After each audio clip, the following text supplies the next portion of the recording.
Hi, everyone. Brian Sullivan with Out and About. We are here with Canvas General Manager Seth Thomas as Metro Nashville introduces phase two of reopening. Seth, how are you doing? I'm doing all right. How are you, Brian? Good. What's been going on with Canvas during the crisis? Fill us in. Well, to fill you in, I believe the date was March 16th that we had to close down. Maybe it was a little before that. Time is all kind of a blur at this point. And basically, we took about a day or two after we had to close, and myself and the management staff and Derek Tanner, the owner, sat down and determined that, hey, if we got to be down, let's find something to do. So we just took the opportunity and the time to make some renovations, make some repairs. We've done quite an overhaul on the business and the aesthetic of all of it. And it really, I can't wait for everybody to see it. It looks absolutely amazing in there. I gotta give all the credit to the boys on staff there. Like literally blood, sweat, and tears poured into the walls and the floors and the ceilings of that place to get it to this just beautiful communal and this kind of place that just has love literally seeping out of the walls. Like every person on there has to make this place look beautiful. And like I said, I can't wait for you guys to see it. I just really am so proud of all the guys that work with us. So, yeah. So are there any hints that you can give us as to the change in the decor that you're talking about? This is what I'll tell you, because we kind of want it to be to be a little bit of a surprise for people. We have painted everything. Literally every wall in that place has been painted. We had a very special artist come in and do something unique and special for us. I mean, it's got a facelift, it's got a fresh look, and we're just ready to get back to it, you know? So you guys are reopening Tuesday, correct?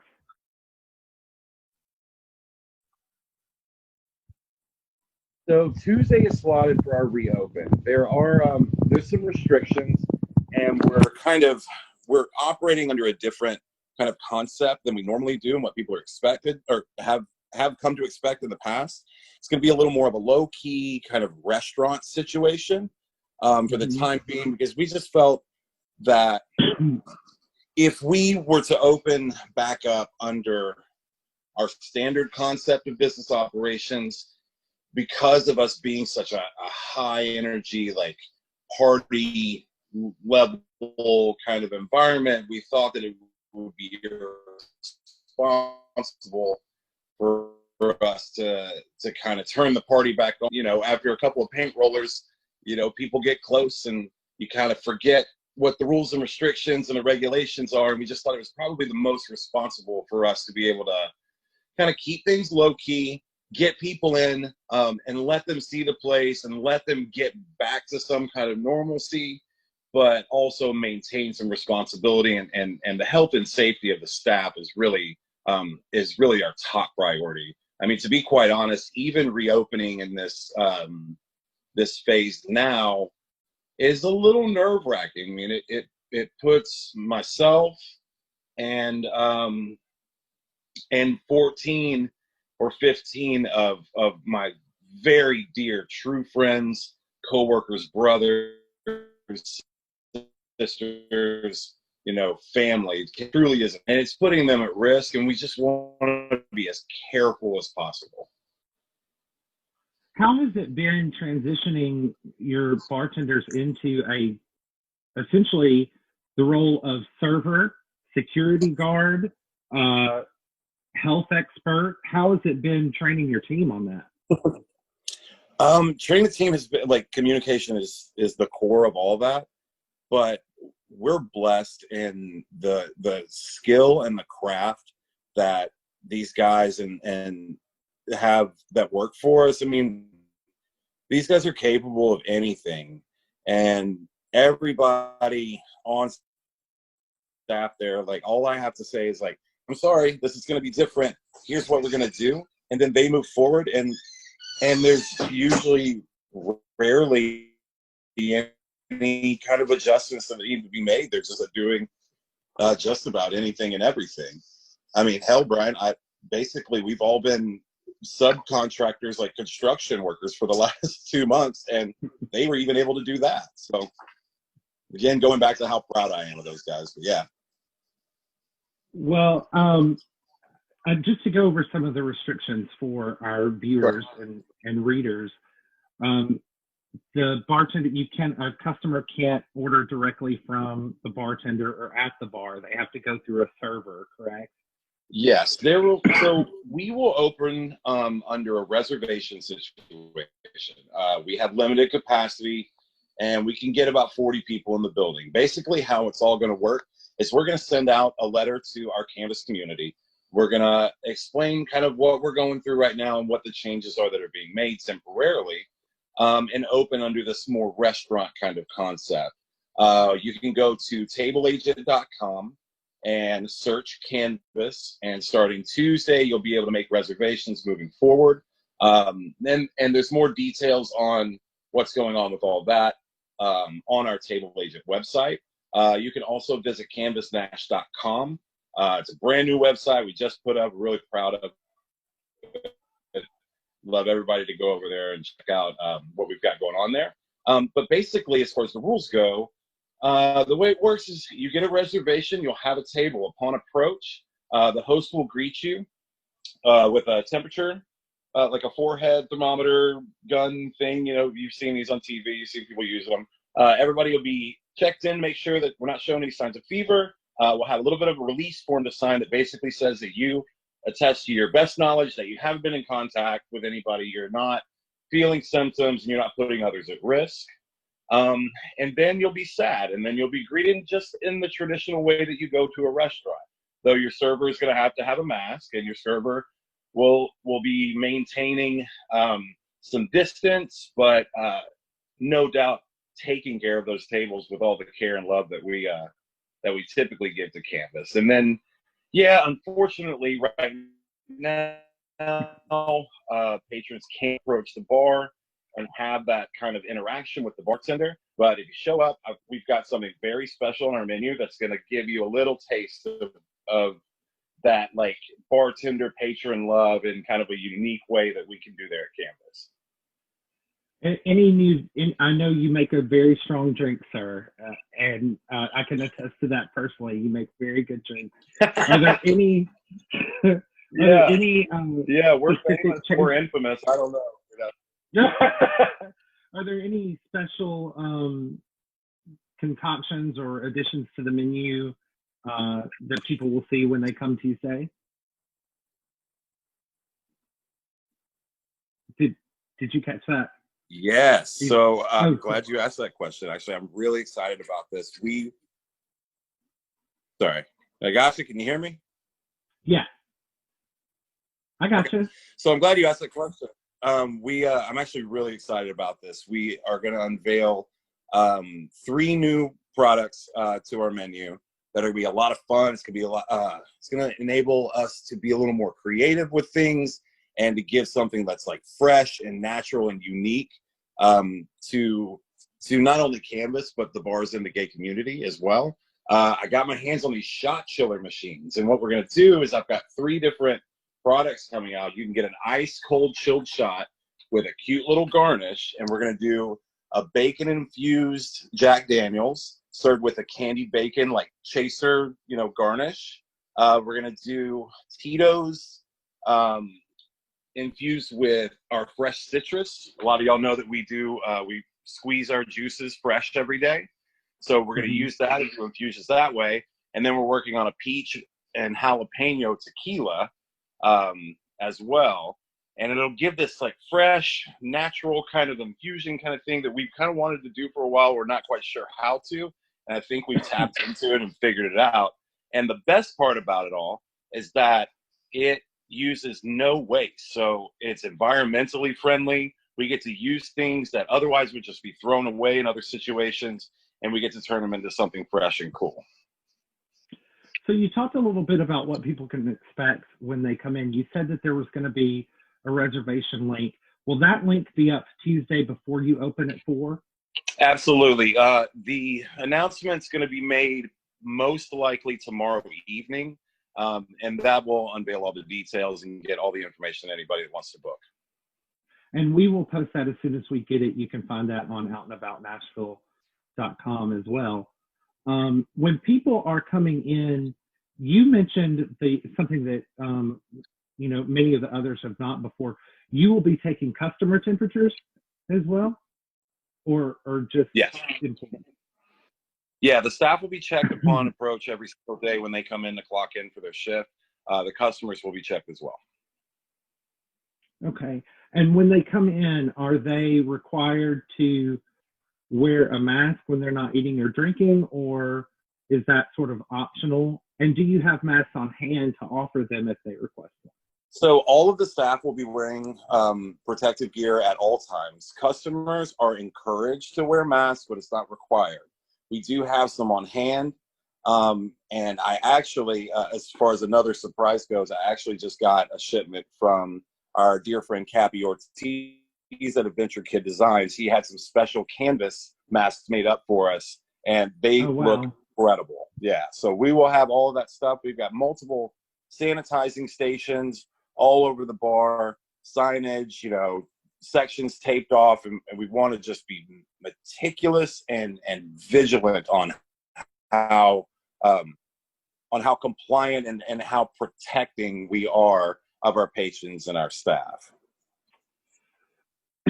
So if people do not make reservations and they come up and you do have room, you will be able to take more, but you're just asking them as a courtesy to make a reservation ahead of time?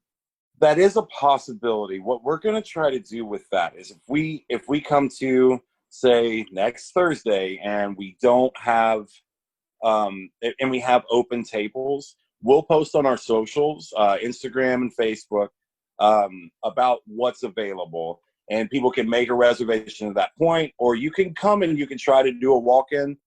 But we're going to be pretty strict about this because we have to be very, very careful. How has it been dealing with this crisis financially, and the staff that you have? How are they doing? I know that a lot of them, many people in the community consider them family. How are they dealing with this crisis, and how can we help and support them as well? Oh, great question. So, man, for anybody that knows Derek Tanner and knows him in any kind of deep way, understands that he really truly values family. He really values his staff. He treats every single one of us like we're one of his kids. And when we had to close down and work to figure out what's going to happen and how we're going to pay for anything, the very first thing on our minds was how the first problem we even figured to solve was, how do we feed everybody's mouths? How do we keep food on people's tables? How do we make sure that they've got their light and their rent payments in, their cell phones, that kind of stuff? And we hit the ground running. We didn't even really know if we were going to have the money or be able to afford it before we started implementing a system where it's like, okay, hey, we're going to do these different kind of construction and repair and renovation projects. We're going to pay everybody an hourly rate. I know it's not what you normally are used to or what you normally make, but it's something, and everybody can keep their lights on at least, or, and of course it can also, dual benefit, get you out of the house too. So, So we did that for the first 2 weeks that we were closed down before any money ever came in from any kind of government loans or grants. And then just about 2 weeks ago, maybe 3 weeks ago, we were given money through a PPP loan, which allowed us to pay out salaries for 8 weeks. And we're nearing the end of that right now. Do you fear a second wave with the crisis, and are you preparing in the back of your mind for that? Because I know a couple of other people that I've talked to who are bar owners have said, well, if we open and there's a second wave and we have to close again, we don't know that we could survive it. How are you guys dealing with that? And are you planning for a second wave of outbreak?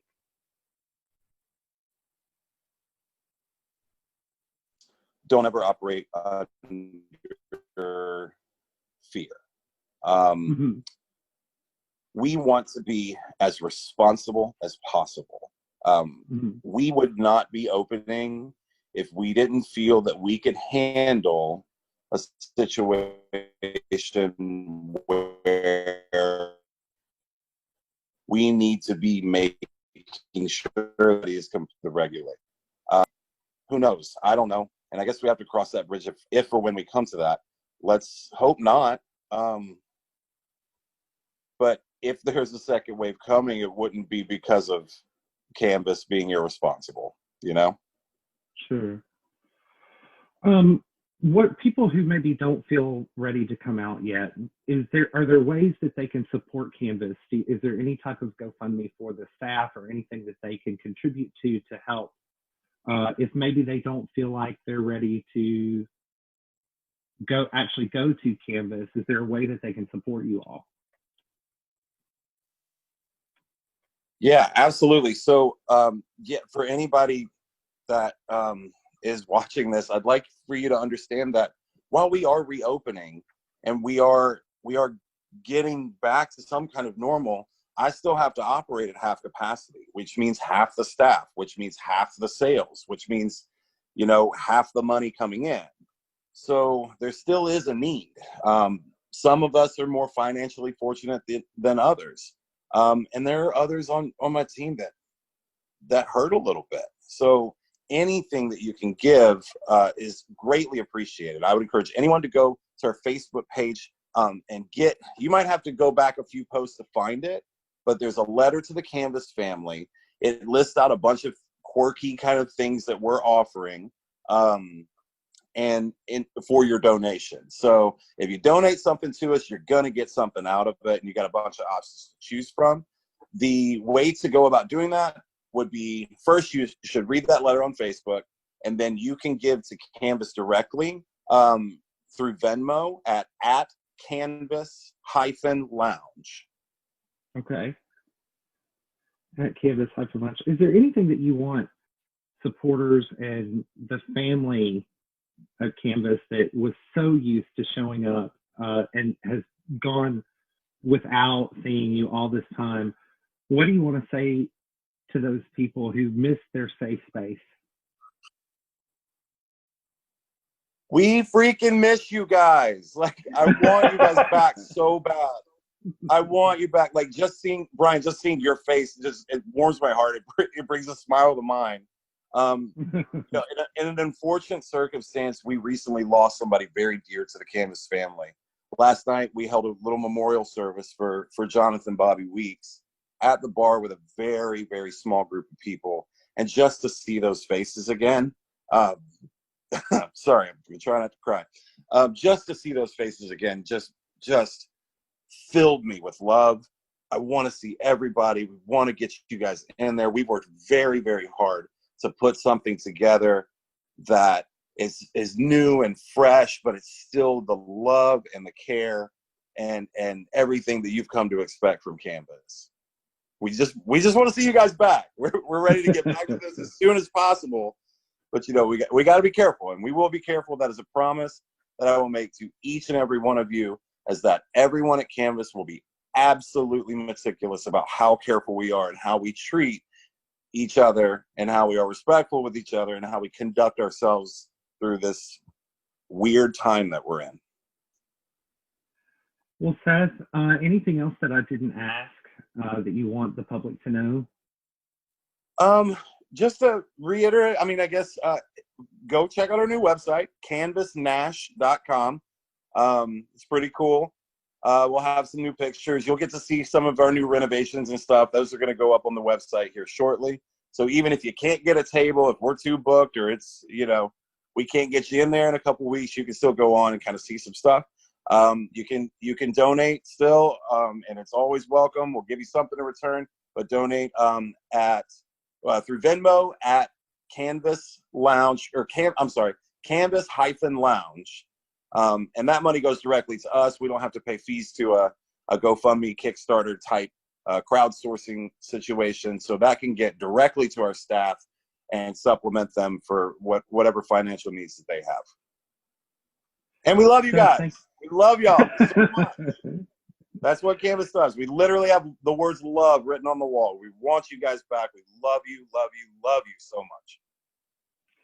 Everybody keep watch on Canvas and keep watch on Out and About Nashville's social media platforms, outandaboutnashville.com.